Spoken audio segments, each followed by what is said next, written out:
Welcome to the Metabolic MD. Health means everything. We all seek optimal health, but most of us do not know how to achieve it.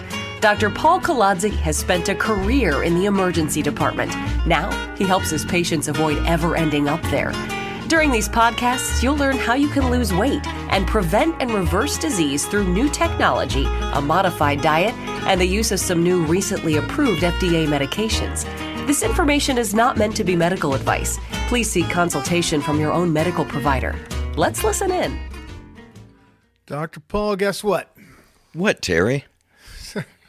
That sounds so staged. Let's try this again. Dr. Paul, guess what? What, Terry? All right. We have hit a milestone. We have now, this is episode 75. We've hit, by the time this one gets released, 50,000 downloads. 50,000 downloads. Is that you at home just downloading 50,000 times? Yeah, that's right. That's right. So we've had 50,000 downloads, 75 episodes. That puts us in the top 5 of all podcasts, correct? Yeah. According to Buzzsprout, puts us in the top 5. According to Buzzsprout, who we trust with all of our stats. So congratulations to that. Well, thank you very much. It's been very enjoyable, Terry. Yeah, so I'd like to say the same. Well, hopefully this means that people are finding some of this information useful. Yeah, I hope so. I think today, this topic blows my mind. And we're going to talk about how GLP-1s could possibly impact folks who have an alcohol issue. Yes, right? Yes. And thanks. An addiction issue. Yes. So let's get into that. But let's thank our sponsors first. I want to thank your sponsors because it's really thanking you. Our sponsors for this program, who have paid for this program, is metabolicmds.com. That's metabolicmds.com for weight loss and all kinds of metabolic health. Correct, Dr. Paul? That's correct. And I have actually, within that weight loss practice, some patients that are an example of what we're going to talk about today, and that is decreased alcohol use with some of the techniques that we use. I'm excited about this one. I really am, because I have friends who I think could probably use some advice. The other sponsor we want to thank is cgm-doctor.com.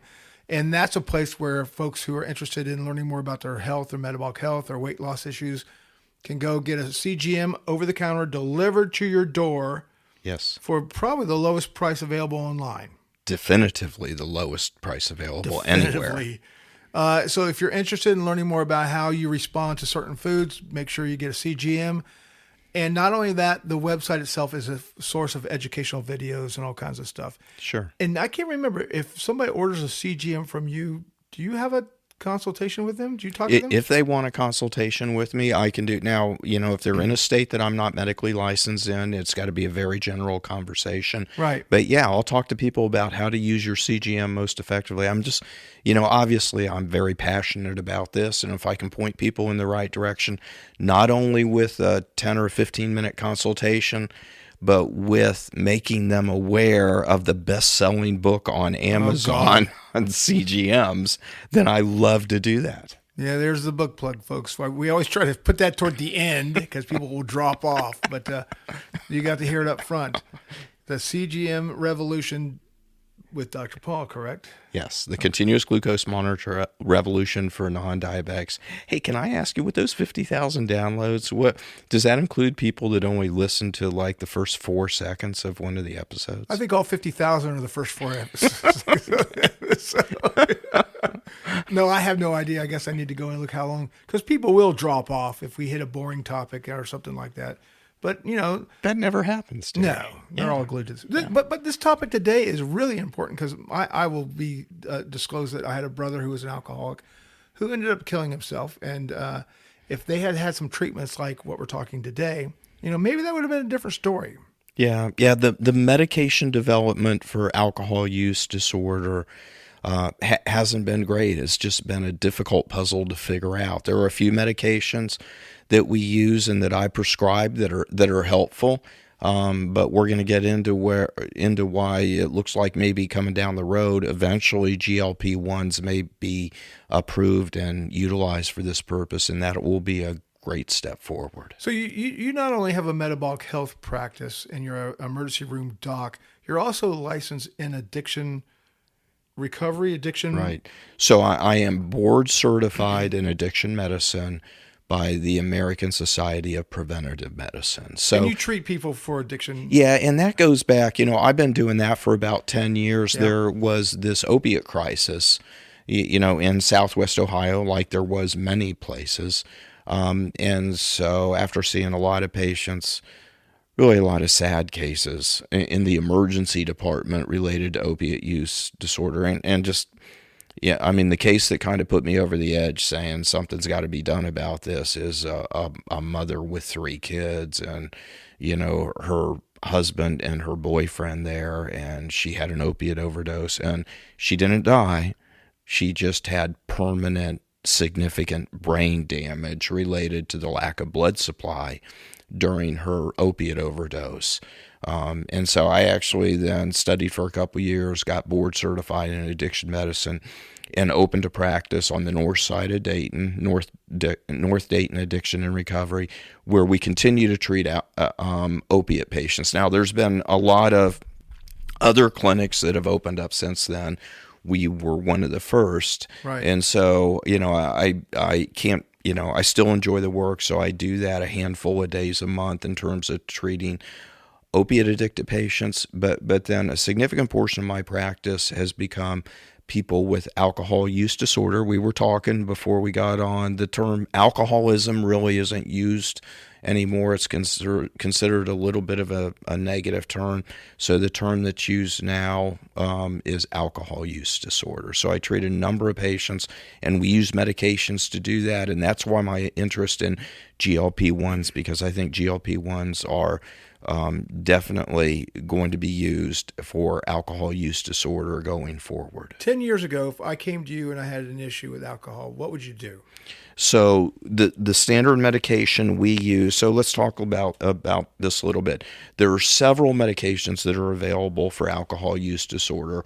One I have never used, it's called Antabuse, and it is the medication that if you take it and you drink, you get sick when you drink.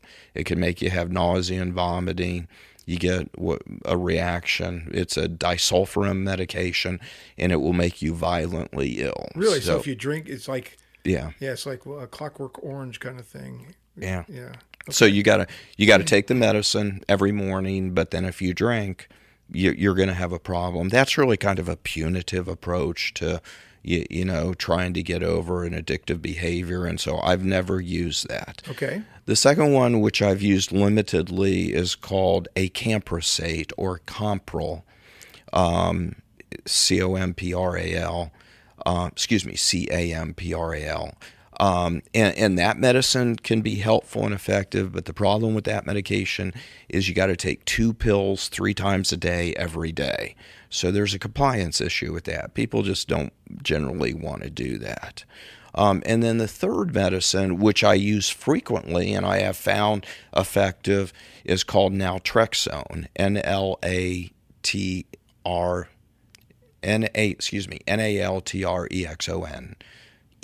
And you're expecting me to correct your spelling. You better think again. Sorry about that. So, it's already been a long day. So, though working with you makes it seem so much shorter. Oh, I'm a pleasure. Jerry. Yes. Yeah.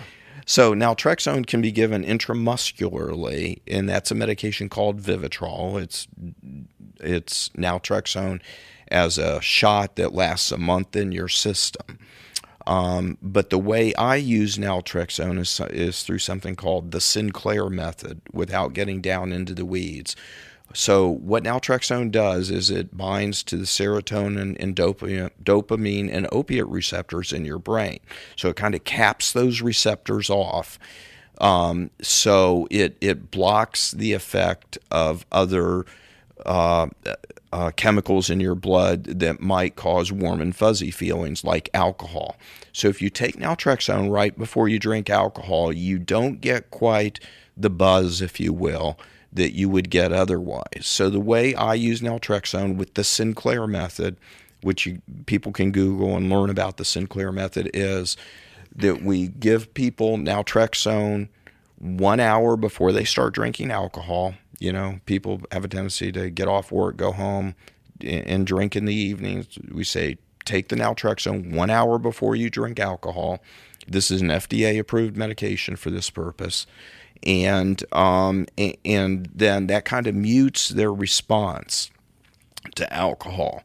And then on days they don't drink, we say don't take the naltrexone because we don't want to cap those receptors. We want you to go outside and, walk the dog or do your workout and kind of gear up that dopamine and serotonin response in your brain. So the brain learns over a period of time that, on days I'm drinking, I'm using the naltrexone. You know what? Alcohol is not that great. I don't get the buzz that I got from it previously. They just don't want to drink more? Like if one drink used to give them a No. buzz, they don't drink two? No, the patients I've used the Sinclair method on over the years, I'm not going to tell you it's a panacea and they stop drinking completely, but I've had people that have cut their drinking, 85%, routinely 85% related to that.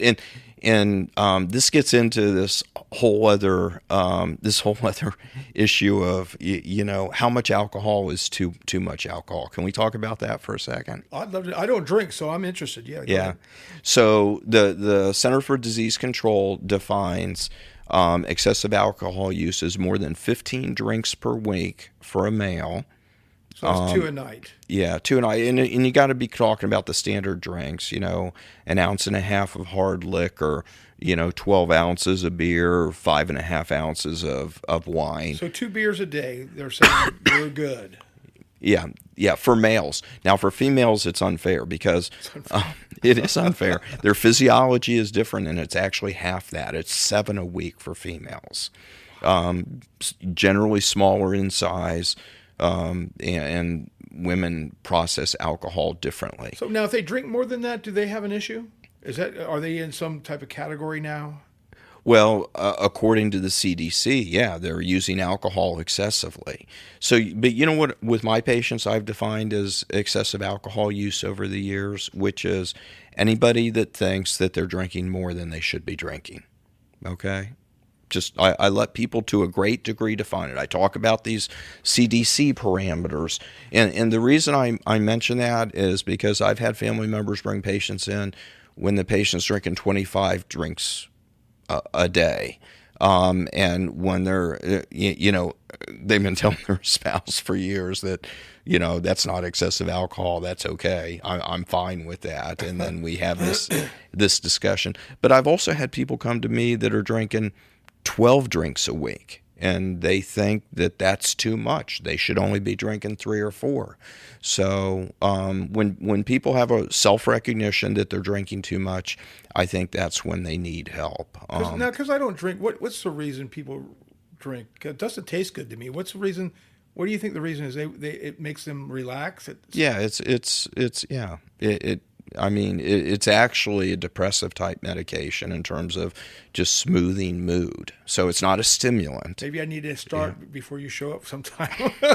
There you go. You'd be more chill during these episodes that's right. then. Yeah. So, okay, keep going. I want to make sure I get to the GLP-1 part. So my practice for years has been helping people reduce alcohol use with the use of naltrexone and the Sinclair method. But of course, we couple that with behavioral approaches, and I'm just going to give you a few simple ones. It's like I ask people to keep a drink log. You need to write down every day how much alcohol you're drinking when you started. It can be just a couple lines, very simple. But when people journalize, this is a process of journalizing, just like people keep in a diary, then that can be very instructive, and then they can reflect on what they've been drinking. Then we set other guidelines, like you walk in the door from work and you're used to grabbing a beer immediately. Let's push that time back for an hour and a half or so. Let's create a drinking window in the evening where you're only going to drink between 6 and 8 or whatever. Let's also tabulate alcohol-free days, okay?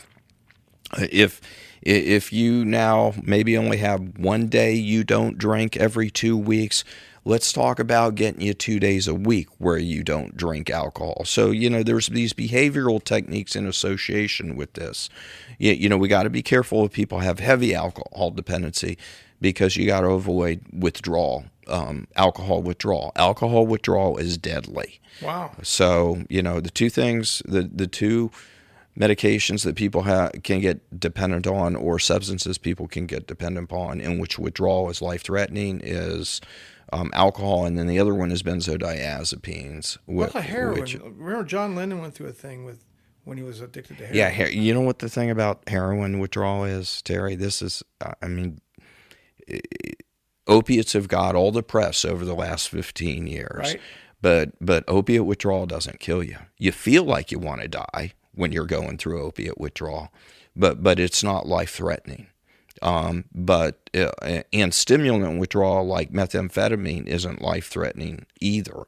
But the two that are life-threatening is alcohol and then also benzodiazepines, Wow. like Ativan and Valium and those kind of medications.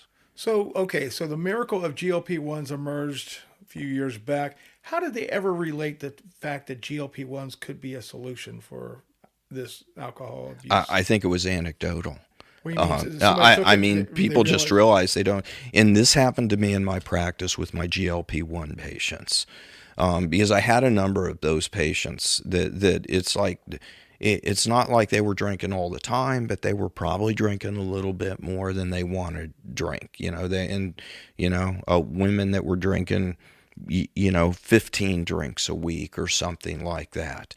And I have had many patients that we started on GLP-1 for weight loss because it's FDA approved for weight loss, not FDA approved for alcohol use. Yeah.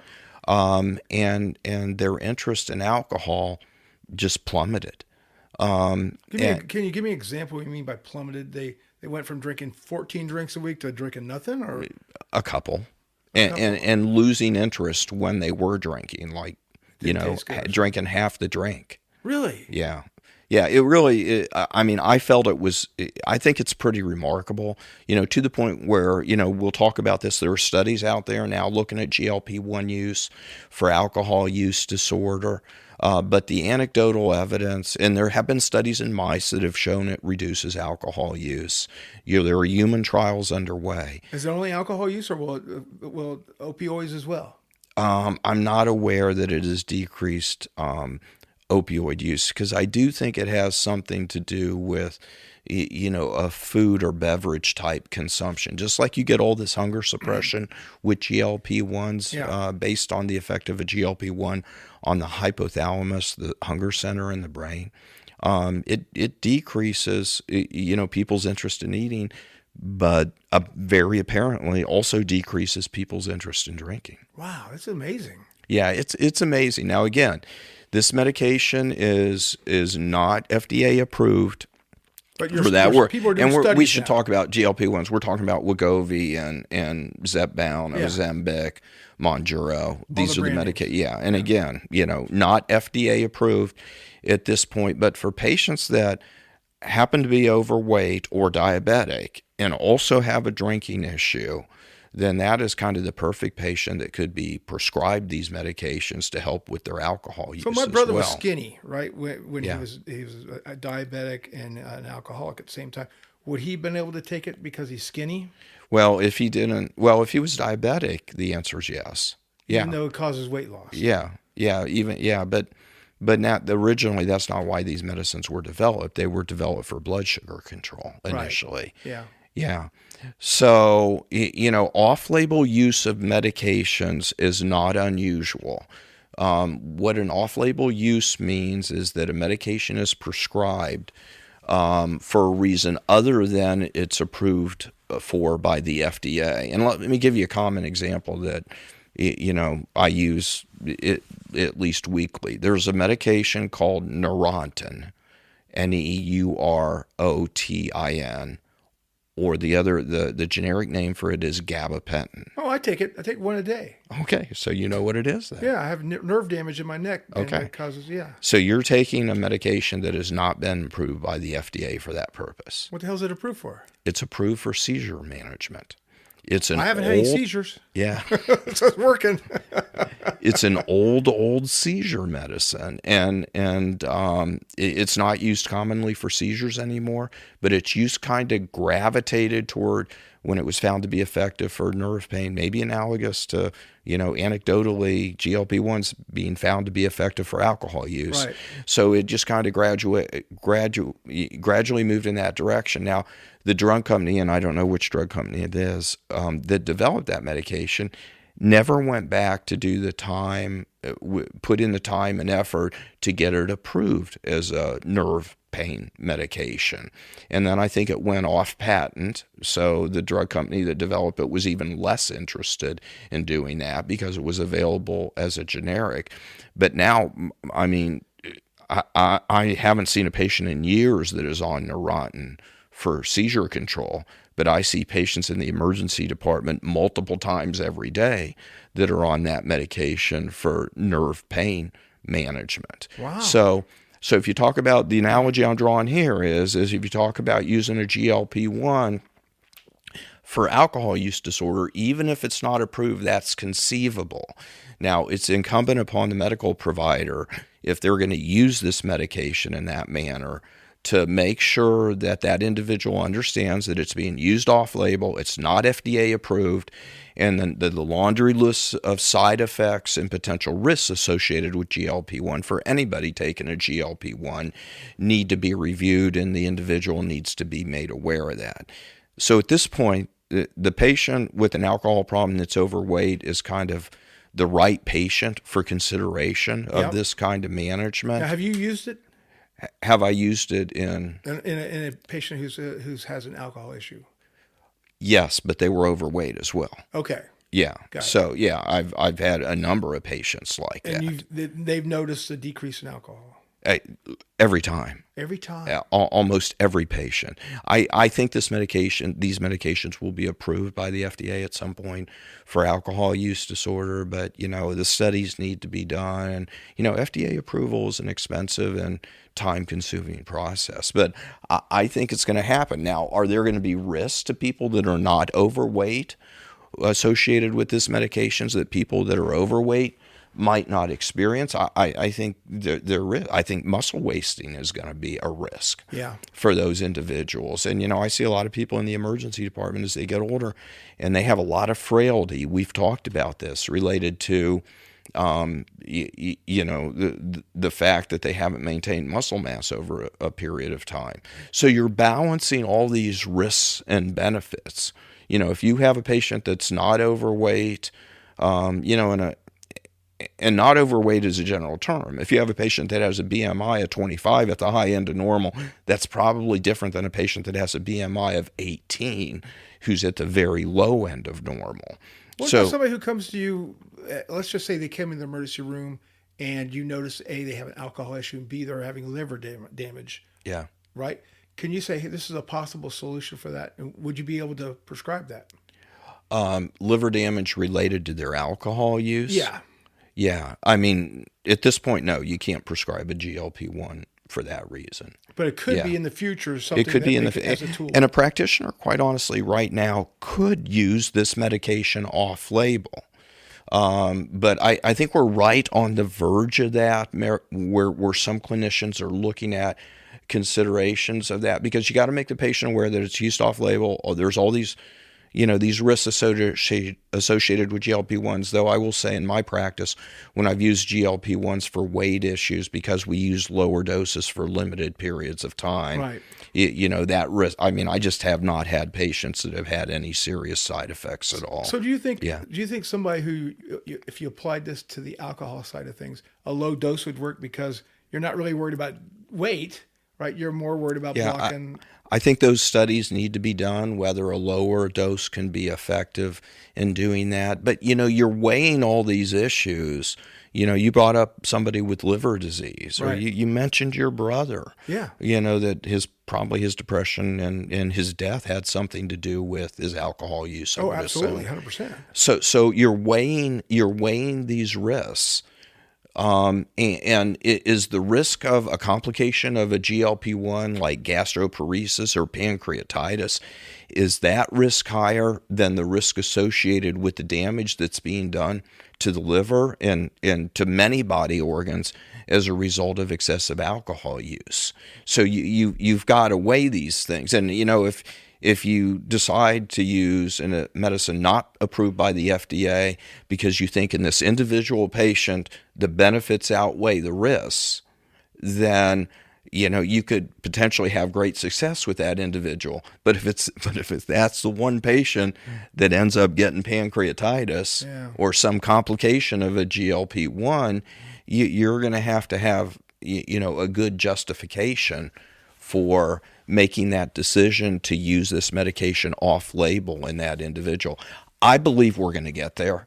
I believe that long-term we're going to see the benefits of these medications and that patient population for appropriately selected patients. Maybe it's patients at the high end of the BMI range, not at risk for, not at high risk for complications of GLP-1s. I think we'll find for many patients that the benefit does outweigh the risk. I wanted to pull up, so there are some studies underway now that I mentioned related to GLP-1 use and alcohol use. Right. Okay.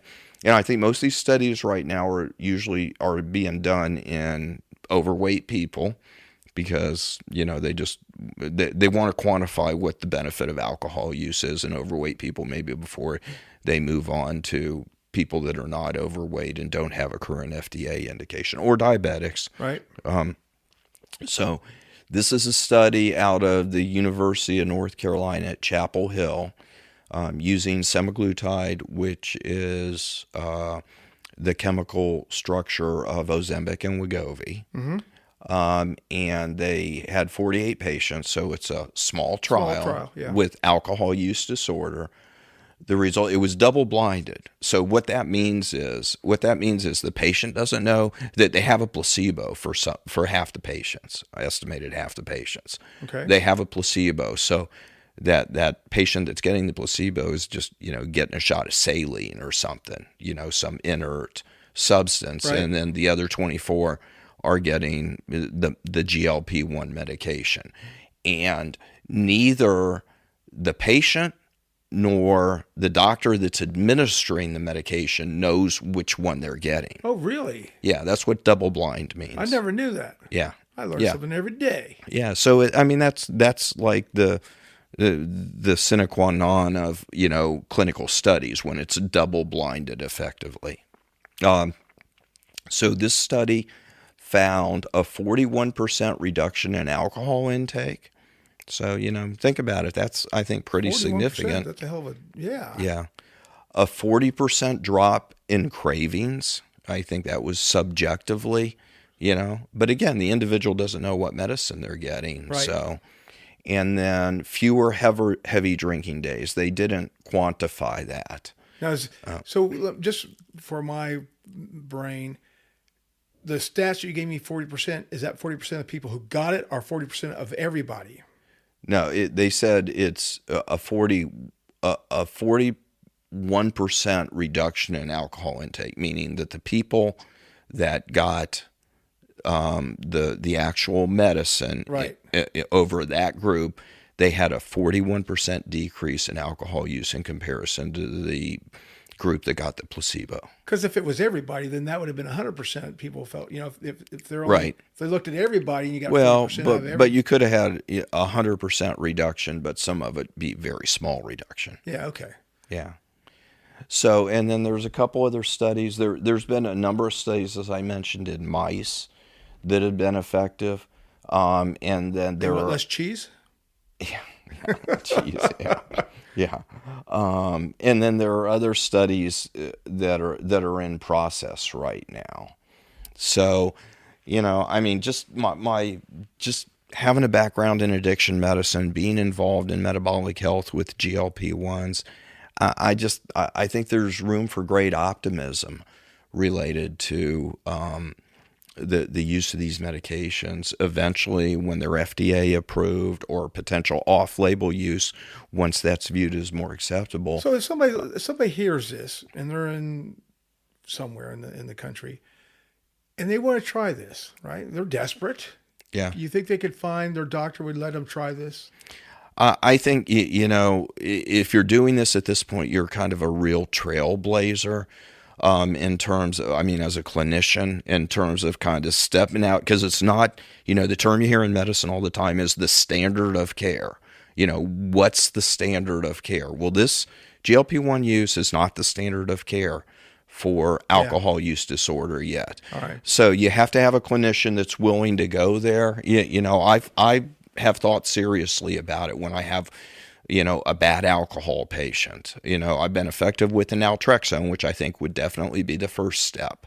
But I think there are clinicians, based on this kind of data coming out, that North Carolina study just came out in January of this year. Oh, okay. But I think there are clinicians they're gonna look seriously at this, and I quite honestly will be interested in looking seriously at it. But you're going to have to really justify that this patient is drinking this much alcohol, they're heading in this direction related to their overall health and well-being, that this is not FDA approved, that you understand there are all these side effects of a GLP-1. But for people that are desperate, I've had those patients in my addiction medicine practice, people that are desperate, then I think this is a consideration. Your brother is an example. What's better? This is just a complete hypothetical. What's better for someone like your brother to get a medication like this, to give it a shot? Correct. Or the other outcome that he experienced, which I totally is agree. very That's why sad. I'm hoping that somebody hears this and says, I'm desperate. I want to try this. I want to try something. I got to try something. Yeah. And maybe this is what they can try. Yeah. Hey, we're going to have to wrap this one up because we've gone way over our allotted 29 minutes. So we're going to come back. Let's revisit this one again when we hit our 75,000th download mark or whatever it would be in the summertime. Because this is a really interesting one to me, at least. Yeah, I know. Well, you've been personally affected, so I understand that. Yeah. All right. Well, anything we want to leave the folks with before we go? Can I do the usual plugs, or should we just... No, let's let it go, right? Let's let this book plug go. Okay. Even though it's the #1 bestseller on Amazon. All right. We'll give people a break. We'll just remind them next time about the websites and the book. All right, folks. Hey, thanks very much for joining us. You will hear us again here real soon. Have a great day.